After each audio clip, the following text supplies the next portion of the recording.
Hey guys, welcome to Pages with Sidra. Today we are going to start chapter 541 of I Have 90 Billion Licking Gold Coins.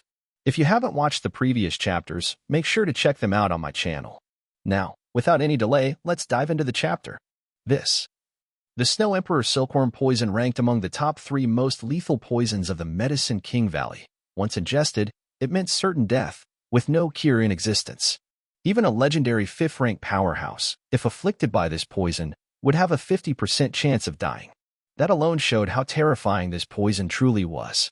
Yao Qin inhaled the poison packet in her hand, her heart full of hesitation. She couldn't disobey the ancestors' orders, but she also couldn't go around killing innocents. Qin, that janitor just now, do you know him? You two seemed like you were whispering something. That. Lujia, that janitor saw I was throwing away some fancy stuff, and he wanted to take it home for his grandson to use. I see. That old guy did look pretty pitiful. I saw him coughing up blood yesterday. Who knows if he has some contagious disease? You should stay away from him, Qingyan. And seriously, what was HR thinking hiring someone like that? Just because he's pitiful doesn't mean we should let him in. Lu Feng continued her rant. The ancestor was coughing blood? Could his injury still not be healed? Yao Qingyan was shocked upon hearing this. Before long, the two of them arrived at the kitchen. Inside, more than a dozen top chefs were preparing food. Chen Yuan's meals were subject to rigorous inspections. From ingredient purchases, cooking, plating, and serving, every step was monitored.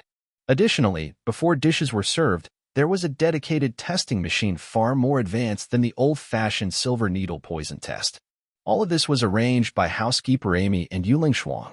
Chen Yuan never really cared about these details. After all, he himself was a divine-level doctor, a medical expert with heightened sensitivity to smells and colors. Under normal circumstances, very few poisons could escape his notice. And even if they did, with a physique more than 20 times stronger than an ordinary person's, he was practically immune to poison. Even a dose that could kill an elephant might not be enough to kill him. To hurt him, the dosage would have to be massive. A small dose wouldn't even have an effect. While the chefs were still busy preparing the meal, Chen Yuan suddenly received a phone call from Yachoji. Boss, I've arrived in the United States and have temporarily settled in Wall Street. Good. Keep me informed of any developments. If you need anything, I will support you at all costs. If the funds I gave you aren't enough, you must tell me immediately. Hearing these words, Yachoji couldn't help but feel a rare warmth in her heart. Before leaving Duntian New City, Chen Yuan had already given her 100 billion US dollars. Yet now, he was still asking if it was enough? This kind of support made her feel truly cared for. Compared to this, the Skull Society's generosity was pitiful. They had never even given her 1,000th of what Chen Yuan did. So stingy. With such a stark contrast, it was clear her new master trusted her far more. Boss, the funds you gave are more than sufficient. However, using such a massive amount of money all of a sudden could trigger an investigation from the FBI. I need to establish a cover story for the source of this wealth, or at least a strong background, so I can join the Skull Society without drawing suspicion from other members. Yet Shoji handled matters very cautiously. Even though the system's licking dog gold had a legitimate source, her identity and background couldn't withstand any serious investigation. She needed a strong backing as camouflage. Only then could she better infiltrate the Skull Society. I see. I think I still have a few followers in the US. Let me give them a call. Meanwhile, take the $100 billion and visit Las Vegas for a while. Let people know you're Huang Baishan's representative. Huang Badian, the world's #1 gambling god. Ever since last year's legendary battle in Las Vegas, Huang Baishan's name had quietly spread across the entire world. He had become the ultimate faith in the hearts of gamblers everywhere. His record was said to have created a miracle in gambling history. You might not know who the world's #1 scientist is. You might not know who the top physicist is. But when it comes to the world's greatest gambler, everyone knows Huang Badian. He didn't even need media coverage. The legend of the gambling god spread purely by word of mouth, growing with every retelling until it became almost mythical.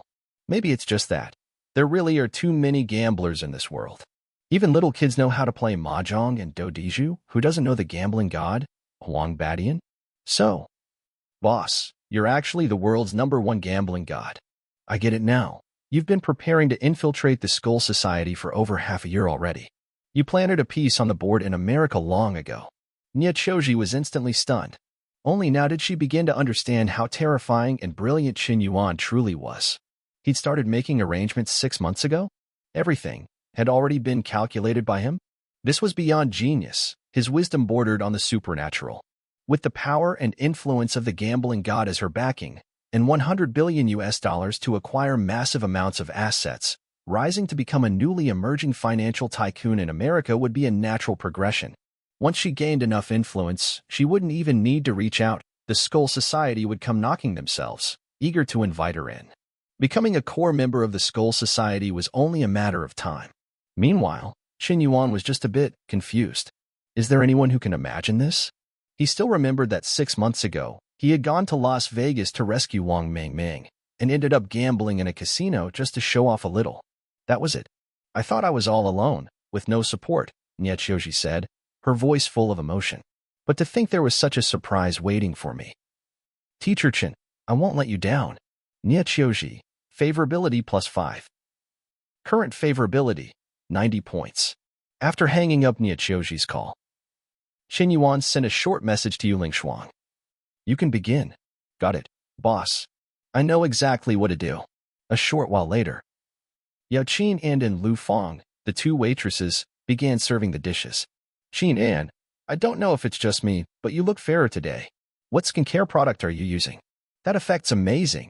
I'm not using anything fancy, just some regular whitening cream. No way. Regular whitening cream wouldn't have such obvious results overnight. You really look a lot fairer. All right, let's focus on getting the food out. The big boss has probably been waiting a while now. Don't let Supervisor Wang dock your pay. Ugh, okay. The moment salary deduction was mentioned, Lu Fong shut up instantly. While they were plating the dishes in the kitchen, Yuling Shuang suddenly rushed into the main hall of the manor, urgency written all over her face. Boss, I found out Choji's true identity. Oh. Qin Yuan nodded calmly, expression unreadable. The two exchanged a glance, then stepped aside to talk quietly. Their voices were low, but just loud enough for Yao Qing to overhear. After all, she had unlocked the second stage of her gene seal. Her 5 senses were far sharper than a regular person's. Boss, through a secret channel, I've confirmed Choji's real identity. On the surface, she was the top contestant on the reality show The True Actor, amassing over 30 million fans online. But in reality, she's an international assassin and a covert agent secretly trained by the Skull Society. Codename, Doomsday. She was the lead operative in the bombing incident at Huangpu River in Modu. In Yinjing, and even during the last manor attack, she played a major role. But boss, you were just lucky. Every time, someone stepped in to shield you from the heavy firepower, which is why you're still alive. I don't even know who those people were. If we ever find out, we really ought to thank them properly, Yuling Shuang said, still shaken. You're right. We should absolutely express our gratitude to these hidden heroes. But after helping, they vanished without a trace. I don't even know their names. The only thing I can offer is silent thanks from the bottom of my heart. This Choji was hiding way too deep. Who would have guessed she was an assassin? I trusted her so much. I even planned to nurture her carefully. But she turned out to be a spy planted by the Skull Society. Those bastards from the US are trying to eliminate me and crush the rise of China's new tech industry. They're targeting me in both business and technology. Truly despicable. Qin Yuan appeared furious, deliberately emphasizing the Skull Society's countless crimes. And every word was heard clearly by Yao Qing. So, senior brother Shi Yun died at the hands of the Skull Society? But she couldn't take everything Qin Yuan and Yuling Shuang said at face value, either. Not long after, Yao Qing and Lu Fong returned to the kitchen. Lu Jie, do you know who Choji is? Of course. She was a hugely popular celebrity back then, practically a national idol. Just from one variety show, she gained over 30 million fans. One of her films, Above Autumn Moon, was even considered a classic in spy thriller cinema. She was practically deified after that. But later, a mysterious whistleblower exposed her as a real assassin. They even released solid evidence. She was quickly blacklisted. Her movies, TV shows, everything was taken down. You can't find any trace of her work online anymore. But her legend? No one's forgotten that. I see, Yao Qing nodded thoughtfully. She asked a few more people, and they all said the same. And although her videos were wiped from the internet, discussions and rumors still lingered. confirming that Chen Yuan and Yu Lingshuang hadn't been lying. So, it's true. Senior brother Shi Yun really did die at the hands of the Skull Society. Even Master Beichen was killed by them. But Master had always mistakenly believed the Skull agents were under Chen Yuan's command. That's why he wanted revenge. But to think, while we were seeking revenge, we just happened to cross paths with Skull agents multiple times and completely misunderstood everything? Wrong. It was all wrong. Yao Qing was hit with sudden clarity. Everything finally made sense now. It had all been a massive misunderstanding. Chen Yuan had even expressed gratitude toward those who helped, while they had plotted vengeance against him. This couldn't be blamed on Chen Yuan at all. If anything, it was their own bad luck. If there was someone to take revenge on, it should be the Skull Society. Chen Yuan had responded to resentment with kindness. He was a truly good man. Yao Qing, favorability plus 20. Current favorability, 50. Now that she had confirmed Chen Yuan had no feud with the Medicine King Valley, her favorability toward him jumped another 20 points. Everything Chen Yuan had leaked was half-truth, half-deception.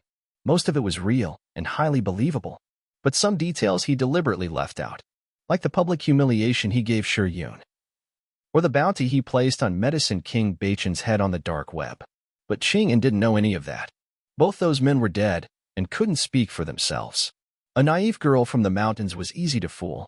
In just 2 days, her favorability had gone from -99 all the way to +50. And she thought she'd uncovered some grand secret. No.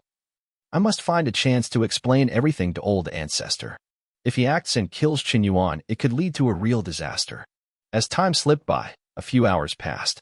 During the lunch break, Yao Qi finally found Xiantian medicine ancestor, who was pretending to sweep trash.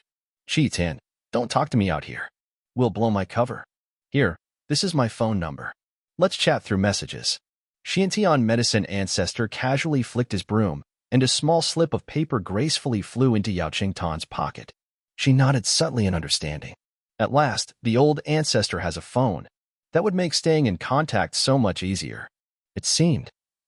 Xiantian medicine ancestor had finally embraced the modern age.